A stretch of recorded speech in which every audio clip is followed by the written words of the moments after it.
Welcome to Kitchen Table Guitars. Hello again. I just wanted to spend a little bit of time just talking about getting parts. This is really aimed at those people out there who are getting enthused and thinking, great, actually I fancy making a guitar, I'll have a go at that. And you know, that's the point of this whole competition. But I wanted to just take a couple of minutes to talk about parts, you know, getting hold of parts and the costs and cheaper way of doing things. I thought it was a valuable thing to do. So just a word or two about bespoke guitars, scratch-built guitars, and things that you make completely from scratch. It's not necessarily a cheap option. There are people who go out and they rummage around and find bits and pieces and dig out how to skips and find old bits of wood and stuff like that and cobble and make very good instruments out of them. But there's always a certain number of things you're going to have to buy, like tuners and pickups. Well, not necessarily pickups, but tuners and things that are hard to make on your own. So we're going to go through what I've actually had to buy for this build and how much it's all cost. I've bought the majority of it from either Luthier Supplies, and there's a lot of stuff on a certain eBay site, most of which is pretty good. So let's go through what I had to buy then.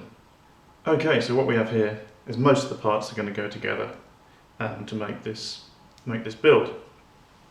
Body blank, damaged fretboard, neck blank, although this will do two necks. I've got carbon reinforcing rods here.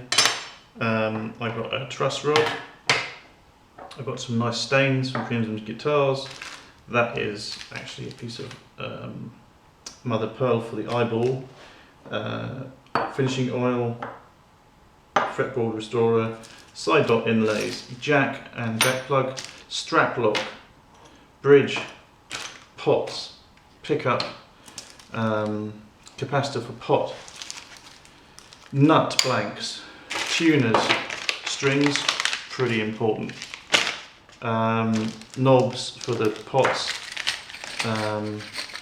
fret wire, and actually front dot inlays, abalone front dot inlays.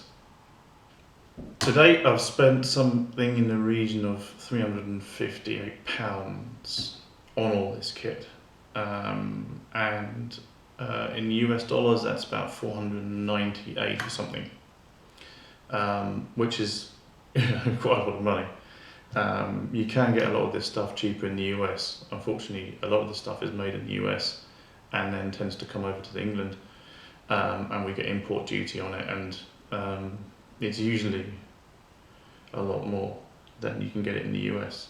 And there are probably cheaper ways of buying this stuff, but the point I'm making is this isn't a cheap way of making a guitar unless you're really going to make a lot of stuff yourself. The cheapest way, if you want to actually get into building, I think, is to buy kits.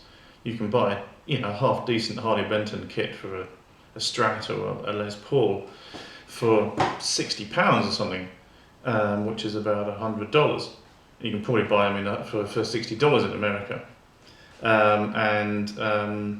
Even if you don't use all the parts, you'll have a hell of a lot of parts with you. You'll have the parts and the pickups, and you'll have a neck made in, and so you can then get into the whole idea of making your own guitar, make your own body blank, and make your own body part. Just buy a piece of wood and make up your body, and then just put all the rest of the bits on. That's going to be way, way cheaper than doing it this way, where you're making everything completely bespoke. I don't want to put anyone off, but I think it's worth pointing out that it's not necessarily the cheap option, which is, and yeah, when you're buying kits of parts, it's a lot cheaper than buying it all yourself individually, albeit that you get to be you can then decide exactly what you want, and when you're buying it all the bits yourself, you can buy exactly what you want, which is a great thing. It's really nice to make them completely yourself. But I just want to point out that fact that it ain't going to be a cheap option, and I hope the wife hasn't heard, how much it's going to cost. And that's before you get into tools. So this is just the parts for one guitar. Okay, you know, that I'm going to reuse. That is in fact already been used on a couple of other builds, which is the finishing oil. But that doesn't include things like the glue and the sandpaper and all the tools that are required. But don't put you on it. It's great fun. It's well worth it. But if you're strapped for cash, I would seriously consider starting with kits and then just modifying the kits, and then see how you go with it. The only other thing I'd add is that actually Cigar Box Guitars are a really good way of getting into. I think a really good way of getting into the guitar making process. You can get hold of the parts nice and cheap. There's some really good kits. It's a particularly good way of getting into neck building because you're only building like a relatively simple 3-string neck without truss rods and stuff like that. So, that's how I got into it. As you can see from the rest of my channel, the videos, they're all pretty much Cigar Box Guitars. Yeah, that's my other bit of advice.